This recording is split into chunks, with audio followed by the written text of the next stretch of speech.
మన దేశంలో జనమందరి దగ్గర ఉన్న బంగారాన్ని ఎలా బయటికి తీయాలా అన్న ప్రయత్నాలు ఎన్ని చేసినా విఫలమే. ఎందుకంటే మహిళలు ఆభరణం ప్లస్ ఆస్తిగా భావిస్తున్నారు. ఇంటి కంటే, స్థలం కంటే బంగారం బెటర్ అని భావించే మహిళలు ఈ దేశంలో 70% ఉన్నారు.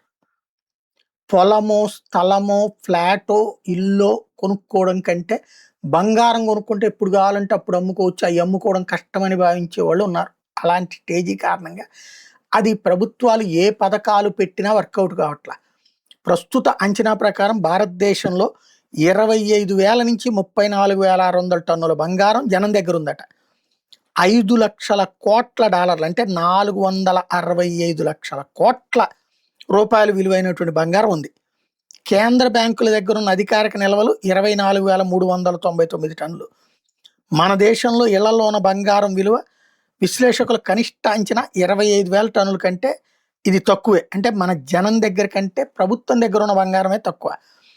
గరిష్ట అంచనా అయితే ఏకంగా 34,600. ఇప్పుడు వీటిని బంగారాన్ని బయటికి తెప్పిస్తే రూపాయలు సర్క్యులేట్ అవుతాయి అన్నటువంటి ప్రయత్నం జరుగుతోంది. దాంట్లో భాగంగా బంగారాన్ని మీరు బ్యాంకులో డిపాజిట్ చేస్తే వడ్డీలు ఇస్తామనినో, లేకపోతే కనుక దాన్ని ఇప్పటికే ఆల్రెడీ తనఖా రుణాలు ఇస్తున్నారు. అది వడ్డీ తగ్గించే ప్రయత్నాలు, లేదా బంగారం ఆధారంగా పొదుపు పథకాలు మీరు తీసుకొచ్చి 100 గ్రాములు పెడితే మీకు ఇన్సూరెన్స్ లాంటివి నెల నెల ఇంత ఇస్తామన్నటువంటి ఇలాంటి ప్లాన్లు చేస్తున్నారు.